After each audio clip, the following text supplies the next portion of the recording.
రసజ్ఞులైన సాహితీ మిత్రులందరికీ విభాషన్ రాజేశ్వరరావు నమస్కారం.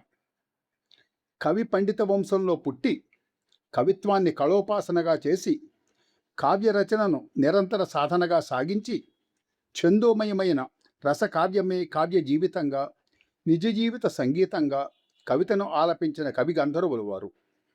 వారి కవిత్వం వారి జీవన రాగం, స్వర విన్యాసమే రాగమాధుర్యం. వారి కవిత్వంలో రసోచిత శబ్దార్థ రచనా విన్యాసమే స్వర విన్యాసం లాంటిది. వారి పద్యాలు ముగ్ధమోహన ధారా స్రవంతులు. సెలయేళ్లలాగా నాదమాధుర్యమే కాక అక్షర రమ్యతను కూడా వెలారుస్తూ ఉంటాయి. గణబద్ధమైన సంగీతం వారి పద్య కవిత్వం. మధుర జీవితానుభవాలను గురించిన ఆత్మీయానుభూతులను ఆత్మాశ్రయంగా, వస్తువాశ్రయంగా చెప్పే ఉభయ పద్ధతులను ఆశ్రయించి అందంగా అభివ్యక్తీకరించే వైఖరిలో వారి కావ్యాలన్నీ ఆవిష్కరించిన ఆ మహాకవి పొంగవులే శ్రీ బళ్ళమూడి సీతారామమూర్తి గారు. శ్రీ సీతారామమూర్తి గారు శ్రీకాకుళం జిల్లా కుద్దిగాం గ్రామంలో శ్రీమతి కామేశ్వరమ్మ, శ్రీ వెంకట సూర్యనారాయణమూర్తి దంపతులకు 1914వ సంవత్సరం ఆగస్టు 14వ తేదీన జన్మించారు. సహజ కవులు, పండితులు, వంశస్థ రామాయణం సంస్కృత కావ్య కృతికర్త అయిన వీరి తండ్రి గారే వీరి చిన్ననాటి గురువులు. వారే మూర్తిగారికి సంస్కృతాంధ్రాలు నేర్పారు. 1920లో కుద్దిగాం గ్రామంలో వీరి తండ్రి గారు సంస్కృత పాఠశాలను స్థాపించారు. ఆ పాఠశాలలో వారు చిన్న తరగతులకు పాఠాలు చెప్పేవారు. పెనుమర్తి బాలకృష్ణమూర్తి, నిశ్చల సూర్యనారాయణ శాస్త్రి వంటి పండితులు ఎంట్రన్స్ పరీక్షలకు విద్యార్థులను సిద్ధం చేసేవారు. ఆ పాఠశాలకు అప్పటి మద్రాసు రాష్ట్ర ప్రభుత్వం గుర్తింపు కూడా ఉండేది. 1946 వరకు గ్రాంట్ కూడా పొందుతూ మంచి సంస్కృత పాఠశాలగా చాలా పేరు తెచ్చుకుంది. సీతారామమూర్తి గారు ఆ పాఠశాలలోనే తొలి పాఠాలు నేర్చుకున్నారు. పర్లాకిమిడి సంస్కృత కళాశాలలో, విజయనగరం సంస్కృత కళాశాలలోనూ ఉన్నత విద్యాభ్యాసం చేశారు. పార్వతీపురం వాస్తవ్యులు శ్రీ పంతుల జోగయ్య గారి కుమార్తె సూరమ్మ గారిని వీరు వివాహం చేసుకున్నారు. 1935లో సాహిత్య విద్యా ప్రవీణలో ఉత్తీర్ణులై తండ్రి అభీష్టం మేరకు కుద్దిగాం సంస్కృత పాఠశాలలో 5 ఏళ్లు ప్రధానోపాధ్యాయులుగా పనిచేశారు. 1945లో పర్లాకిమిడి సంస్కృత కళాశాలలో పండితులుగా చేరారు. 1946లో పర్లాకిమిడి రాజా బాలుర ఉన్నత పాఠశాలలో ఉద్యోగంలో ప్రవేశించి 1972లో పదవీ విరమణ చేశారు.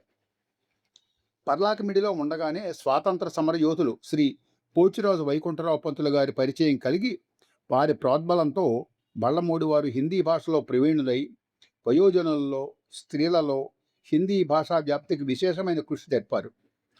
తెలుగు, ఒరియా విద్యార్థులు సులువుగా హిందీ నేర్చుకోవడానికి వ్రాసిన త్రిభాషితిక అనే పుస్తకం ఆ రోజుల్లో ఎంతో ప్రాచుర్యాన్ని పొందింది.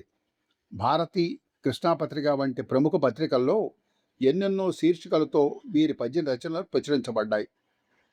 శ్రీ సీతారామమూర్తి గారు మంచి రంగస్థల నటులు, ప్రవచనకర్త కూడా. 1946-47లో భారతదేశ పరిస్థితులు, దేశ విభజన, కాందిశీకులు, వారి బాధలు సీతారామమూర్తి గారి హృదయాన్ని కదిలించాయి. ఆ హృదయవేదన ప్రతిస్పందనమే శరణార్థిని పద్యకావ్యం ఆవిర్భావానికి కారణం. దేశ విభజన నాటి మతావేశపరుల దుశ్చర్యలు, కాందిశీకుల దుఃఖగాథలు వీరి కావ్యానికి వస్తువులయ్యాయి. శరణార్థిని అగు ఒక ఇల్లాలి విషాద జీవిత కథ ఇతివృత్తంగా రచించిన సందేశాత్మకమైన ఈ కావ్యం వీరికి చాలా కీర్తి ప్రతిష్టలు తెచ్చిపెట్టింది. శరణార్థిని కావ్యాన్ని కొన్నేళ్ల పాటు ఒరిస్సా రాష్ట్రంలో మెట్రికులేషన్ విద్యార్థులకు పాఠ్యపుస్తకంగా వినియోగించారు. మహాభారత కథాఘట్టమే అయిన ఏకలవ్యుని కథను విశాల సామాజిక దృక్పథంతో పరిశీలించి రచించారు మూర్తిగారు. వర్తమాన విద్యారంగంలో వెలుగునీడలను పోలి ఉండే ఈ ప్రాచీన గాథను ఆయన ఎన్నుకోవడంలో ప్రత్యేకతను మనం గ్రహించవచ్చు. ఏకలవ్యుని గురిభక్తిని, త్యాగాన్ని, ద్రోణాచార్యుల పశ్చాత్తాప హృదయాన్ని, అంతరంగ వేదనను మహోన్నతంగా చిత్రించారు. సహజమైన లోకోక్తులతో, అలంకారాలతో, చక్కని శైలితో రచింపబడింది ఈ కావ్యం. రాశిలో చిన్నదైన, వాసిలో మిన్నగానున్న కావ్యం ఇది. ఏకలవ్యుని గురుభక్తిని, అతని త్యాగ నిరతని కవిగారు చిత్రించిన తీరు నిరుపమానము అంటూ ఆంధ్రప్రదేశ్ ఆస్థాన కవి డాక్టర్ దాశరథి గారు అప్పట్లో ఆ గ్రంథాన్ని మెచ్చుకున్నారు. నివేదన అనే గ్రంథం పద్యకావ్య మాలికా పంచకం. ప్రభు నివేదన, వాసిష్ఠ వ్యాసము, గాధేయుడు, శ్రీ రామానుజులు, వికటోపాఖ్యానము, అని 5 కావ్యాల కదంబం ఇది. ఇందులో నివేదన తప్పిస్తే మిగతా 4 కావ్యాల్లోనూ వస్తువు ప్రాచీనమైనదే, పురాణ ఇతిహాసాల నుంచి ఎన్నుకొన్నదే. గంటకు 100 పద్యములు గంటమునన్ లిఖించిన కవులను జ్ఞాపకం చేసుకుని, గంటకు 3 పద్యాలను చూచి చదవలేని ఈ కాలంలో గంటకు 3 పద్యములను కమ్మగ వ్రాయగమనిమ్ము అని దైవానికి విన్నవించుకున్నారు కవి. నివేదన కావ్యంలో శతక సాంప్రదాయం పాటించారు వీరు. వశిష్ఠ అరుంధతుల దాంపత్యం, వశిష్ఠ విశ్వామిత్ర వైరం, దాసకన్య కథ, వ్యాస జీవితం, సుఖయోగి చరిత్ర, వ్యాసకాశి ప్రశస్తి మొదలైనవన్నీ వాసిష్ఠ వ్యాసం కావ్యంలో ఉన్నాయి. వశిష్ఠుడి చరిత్రను కావ్యంగా రాసిన వశిష్ఠుడితో వైరం సాగించిన విశ్వామిత్రుడి చరిత్రను గాధేయుడనే పేరుతో కావ్యంగా రాశారు. విఘ్నేశ్వరుడి గాథను వికటోపాఖ్యానముగా రచించారు.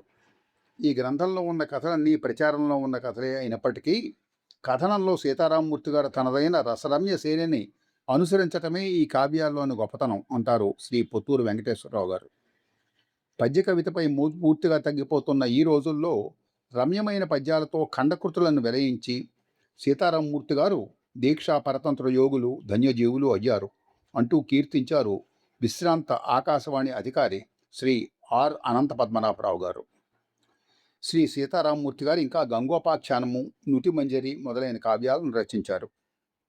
శ్రీ బళ్ళమూడి సీతారామమూర్తి గారు 2009 సంవత్సరం ఆగస్టు 13వ తేదీన తమ 95వ ఏట హైదరాబాదులో స్వర్గస్థులయ్యారు.